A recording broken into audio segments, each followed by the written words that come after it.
Balik lagi ke channelku Wawan Kelayapan. Wawan Kelayapan, Wawan Kelayapan, Wawan Kelayapan, Wawan Kelayapan.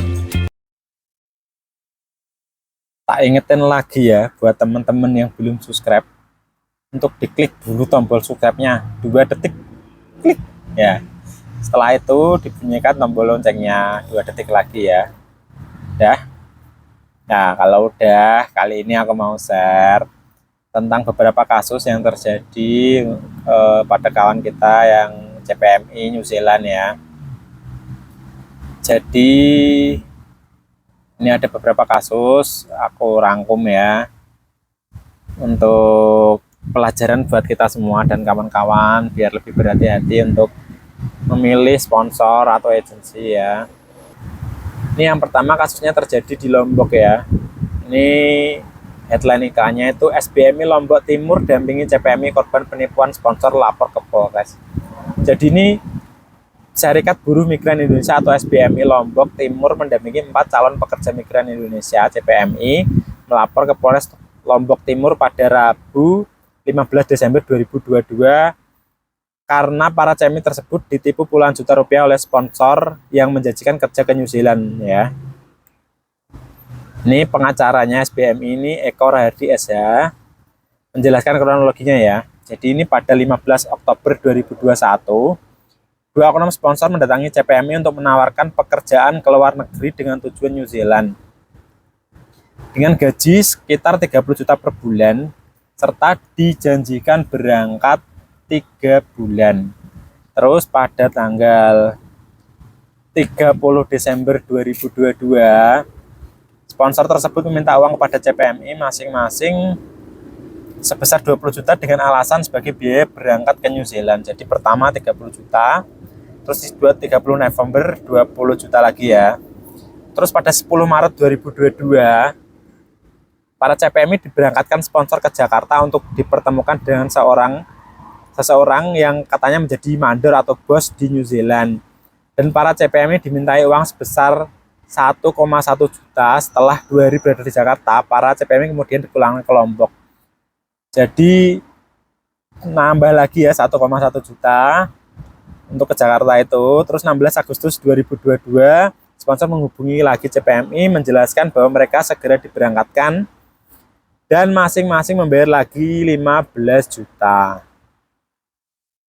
Terus tanggal 2 September 2022 CPMI diberangkatkan oleh sponsor ke Jakarta dan diminta membayar 1,4 juta untuk membeli tiket ke Jakarta. Namun selama 45 hari di Jakarta mereka hanya ditampung dan belum diberangkatkan ke New Zealand, sehingga salah satu CPMI berinisiatif membeli tiket sendiri untuk pulang ke Lombok. Jadi setelah bayar berkali-kali itu dan cuma Jakarta balik lagi, Jakarta dibalik lagi kan, merasa ditipu ya CPMI-nya, mengadu ke SBMI Lombok Timur dan dengan didampingi advokasi SBMI Lombok Timur melapor ke Polres ya. Ya ini info dari SBMI Lombok Timur juga berharap Disnaker Provinsi NTB dan Disnaker Kabupaten Lombok Timur agar lebih gencar melakukan sosialisasi sehingga korban tidak terus berdatangan. Memang rata-rata modusnya gitu ya, ditawarin gaji tinggi, proses cepat. Tapi karena emang New Zealand itu untuk perkebunan itu khusus repeater ya. Kemarin aku juga pernah pengen ke New Zealand, tapi karena tahu oh ternyata untuk keperkebunan New Zealand itu khusus untuk repeater. Jadi khusus yang pernah ke sana bisa berangkat lagi, untuk yang baru belum bisa, makanya aku mundur ya. Tapi mungkin info ini tidak sampai dengan sepenuhnya ke teman-teman, jadi tergiur dengan gaji yang tinggi dan memutuskan untuk memilih New Zealand sebagai negara tujuan ya, karena emang gajinya di sana tinggi, rate gajinya emang tinggi, jadi emang menggiurkan. Terus ini ada kasus yang kedua, tagline-nya Polda Bali tetapkan Pasutri tersangka TPPO dan penipuan pekerja migran. Ini pelakunya malah Pasutri ya. Ini Direktorat Kriminal Khusus Kepolisian Daerah Bali Pasutri asal Sumbawa NTB Agus Kusmanto dan Eli Yulianti sebagai tersangka kasus TPPO.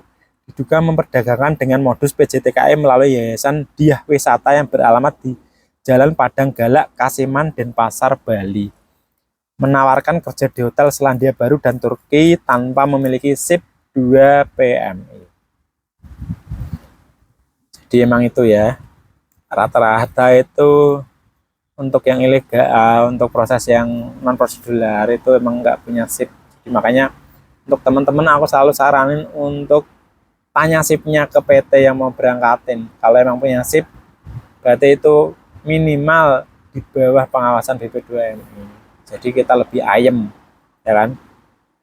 Pelapor ini namanya Putu Erik Hendrawan ya, awal Maret 2021 datang ke yayasan, dijanjikan gaji 30 juta dan biaya 85 juta dibayar bertahap 3 kali sampai April 2021.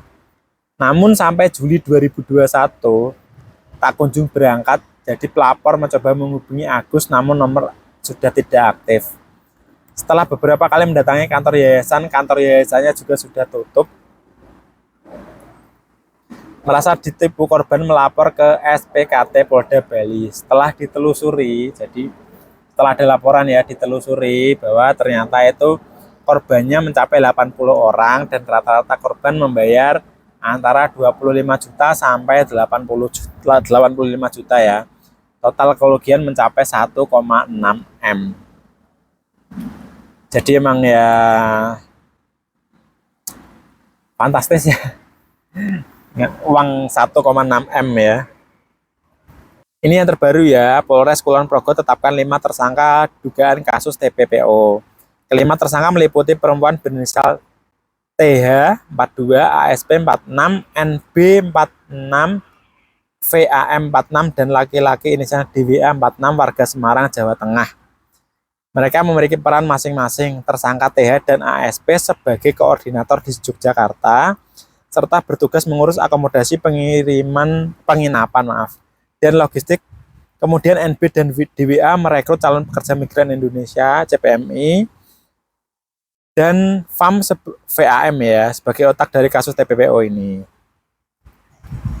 Jadi ini korbannya ada 18 orang dan direkrut oleh tersangka melalui media sosial maupun dari mulut ke mulut.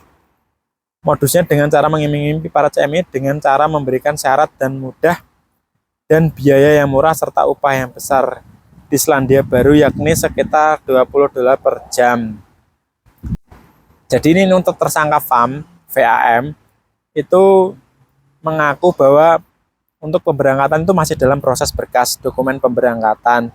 Jadi masih berada di Bali karena mereka 18 CMI ini sempat berada di Bali sekitar 4 bulan.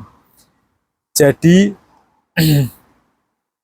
hingga saat ini 18 CPMI yang beberapa dari Kabupaten Jawa Tengah masih ditampung di Rusunawa, Giripeni, Wates, Kabupaten Kulon Progo.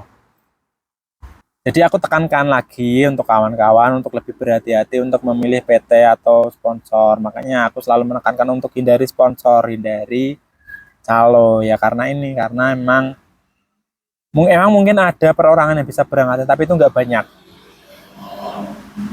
Dan lebih amannya untuk kawan-kawan yang pemula yang baru mulai ingin kerja atau yang lebih ayem lah prosesnya, lebih adem, itu lebih enak proses ke PT. Sekian info dari aku, semoga bermanfaat buat teman-teman.